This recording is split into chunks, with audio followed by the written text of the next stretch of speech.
Untuk selanjutnya kita akan mulai masukkan data-data penabung sesuai dengan yang ada di koperasi Anda masing-masing, baik dengan rekening simpanan wajib, pokok, sukarela maupun berjangka. Dan langkah-langkahnya adalah sebagai berikut. Kita akan mulai dari menu penabung yang ada di sini, lalu kita klik dan kita akan masuk ke daftar penabung. Di sini semua jadi satu, baik itu sukarela ya, rekening simpanan sukarela, wajib pokok, berjangka maupun yang lainnya. Oke, semua jadi satu. Yang jadinya simpanan jadi satu di sini.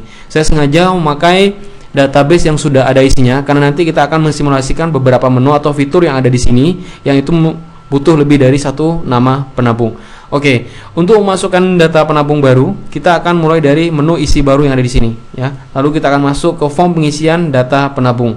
Nah, namun sebelum itu ada beberapa hal yang perlu Anda ketahui terlebih dahulu. Idealnya setiap koperasi ketika ada orang ingin memakai jasa koperasi tersebut harus didaftarkan menjadi anggota terlebih dahulu, di mana anggota ini memiliki kewajiban dia harus membayar simpanan pokok pada saat pertama kali dia bergabung dan simpanan wajib di periode yang sudah ditentukan, biasanya setiap bulan. Namun ada juga koperasi yang tidak melakukan ketentuan seperti itu. Jadi ketika ada orang yang bergabung dia hanya ingin pinjam saja, maka langsung didaftarkan ke data peminjam. Kalau dia ingin hanya menabung saja, maka langsung didaftarkan ke dapat menabung. Ya, jadi tidak harus jadi anggota terlebih dahulu. Oke. Namun di sini untuk video tutorial ini saya akan memakai metode yang pertama, yaitu saya anggap semua orang yang bergabung ke koperasi itu harus menjadi anggota terlebih dahulu. Oke. Sehingga nanti ketika saya mengisi data penabung ini, saya tinggal ambilkan dari data anggota. Ya. Karena jika tidak, kalau tidak memakai ketentuan yang pertama, maka Anda harus mengisi satu persatu, ya, di kolom-kolom yang ada di sini. Oke. Nah, saya akan ambilkan satu nama anggota dan kita akan buatkan rekening simpanan wajib pokok. Oke, seperti ini. Kita pilih salah satu nama yang belum punya rekening simpanan wajib pokok ya. Di sini saya sudah buat ya, namanya Agus Salim ini. Kita pilih.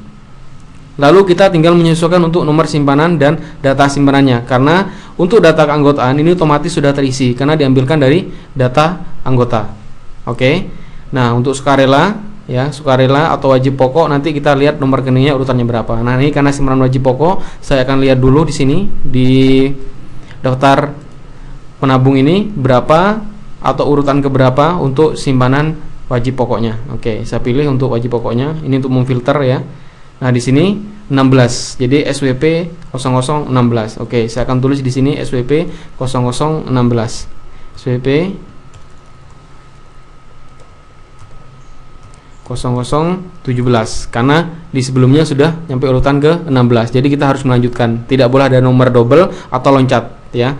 Untuk penulisan nomor simpanan ini nanti terserah ketentuan bagaimana di koperasi Anda masing-masing. Bisa kombinasi seperti ini antara huruf dan angka atau bisa angka semua ya. Yang penting panjangnya tidak melebihi dari 12 digit ya. Titik dan tanda strip itu dihitung 1 digit. Ya, jadi harus tidak melebihi dari 12 digit. Oke. Setelah saya masukkan untuk nomor simpanannya, kita tinggal menyesuaikan untuk data simpanannya yang ada di sini. Oke, kita pilih untuk data simpanannya. Untuk jenis simpanannya adalah wajib pokok ya.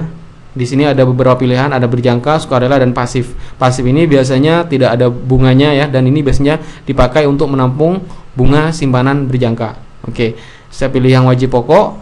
Untuk produknya juga sama, kita pilih yang wajib pokok. Nah, untuk produk ini nanti bisa Anda tambahi, misalkan ada THR dan sebagainya, itu nanti bisa Anda tambahi. Dan video tutorialnya bisa Anda lihat di video selanjutnya. Oke, saya akan pilih di wajib pokok. Dan di sini info saldo ini secara otomatis nanti akan terisi apabila sudah dilakukan transaksi setoran. Karena untuk transaksi setorannya nanti berbeda ya. Jadi tidak di form pengisian data penabung ini. Oke. Dan berikutnya adalah ada potongan rutin. Nah, ini kalau misalnya ada potongan rutin di tabungan atau di rekening ini. Jika tidak, karena ini simpanan wajib pokok, pastinya tidak ada ya. Karena nanti untuk wajib pokok ini masuk ke modal di koperasi tersebut. Oke.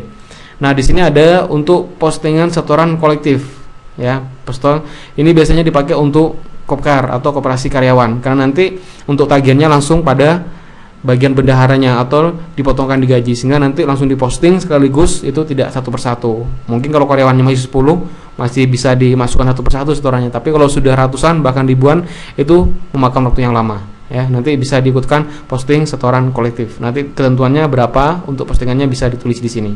Oke, jika tidak ada kita hilangkan centangannya, lalu kita pilih untuk penanggung jawabnya. Oke, penanggung jawab ini bisa juga avalis atau di koperasi pada umumnya disebut dengan AO dan sebagainya, terserah ya. Oke, ini kita karena di sini untuk sektornya produksi saya sesuaikan juga, untuk penanggung jawabnya produksi juga. Oke, kita pilih. Kalau sudah seperti ini, Anda simpan. Oke, karena sudah lengkap datanya, kita tinggal simpan. Oke, data sudah tersimpan. Baik, kita bisa mencetak untuk kartu tabungannya seperti ini. Nah, ini dia. Nanti untuk contoh kartu tabungannya bisa Anda lihat pada saat Anda membeli produk kami, itu ada contohnya, bisa Anda buat sama seperti itu, atau nanti Anda pesan ke kita juga kita layani nanti ya. Ini nanti untuk headernya pada saat Anda nanti membuat kartu tabungan. Oke, kita tutup. Lalu kita klik baru untuk masukkan nama penabung yang baru ya, tapi kita keluar, kita cek dulu di sini di daftar penabung ya, apakah sudah masuk nama yang tadi. Oke, saya pakai menu cari data. Oke, cari data. Tadi nomor urutannya ada 17 berdasarkan nomor anggotanya nomor 17. Oke. Nah, ini dia. Sudah masuk Agus Salim wajib pokok. Oke, sudah masuk. Saldonya masih 0 karena belum ada transaksi setoran. Oke, nah ini tadi fungsi untuk cari data. Bisa berdasarkan nomor simpanan, nama penabung, nomor anggota, penanggung jawab, sektor, atau nomor produknya. Tapi Anda harus mengetikkan sendiri di sini. Oke, itu untuk menu pencarian. Berikutnya di sini juga ada menu tampilan atau tampilkan ya. Tampilan ini menampilkan atau memfilter sesuai dengan kriteria yang ada di sini ya. Kriteria tertentu bisa berdasarkan jenisnya.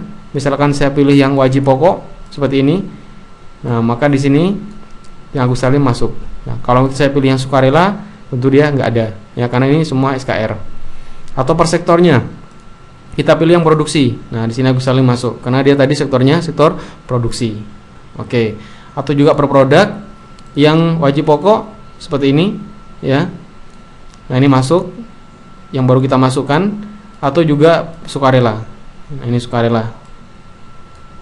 Bisa juga berdasarkan penanggung jawabnya siapa. Tadi Agus namanya produksi. Nah, ini masuk yang Agus Salim ya, dan saldonya masih 0 karena belum ada setoran. Oke, itu adalah menu tampilan atau menampilkan sesuai dengan kriteria yang ada di sini. Kita tampilkan semua seperti ini.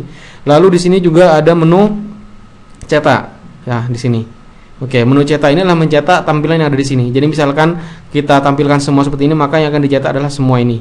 Kalau kita filter misalkan untuk sukarela saja atau berjangka saja, misalnya yang wajib, kita bisa mencetak ini per simpanan wajib saja.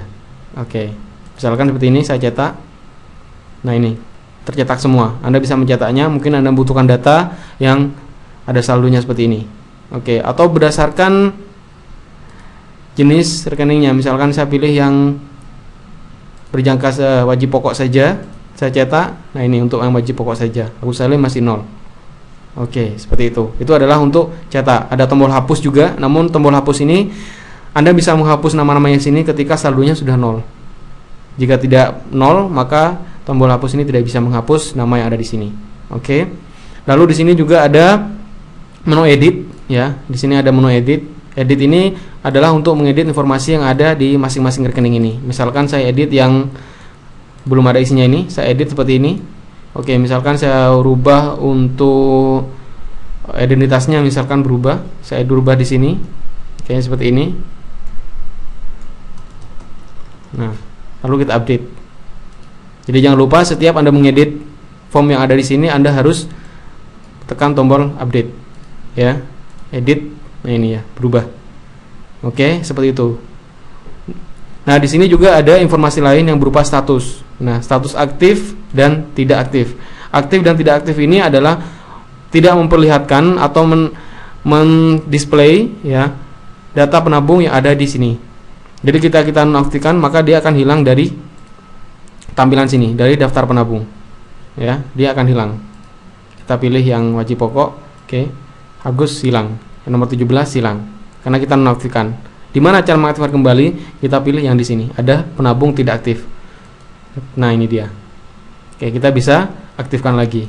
Maka dia akan masuk di sini. Oke, ini biasanya diberlakukan untuk penabung yang sudah tidak lagi aktif di koperasi ya. Jadi misalkan dia saldonya sudah habis dan dia sudah tidak aktif lagi di koperasi, Anda bisa menonaktifkan ya. Ada dua cara sebenarnya untuk menghilangkan, bisa dinonaktifkan dan bisa dihapus.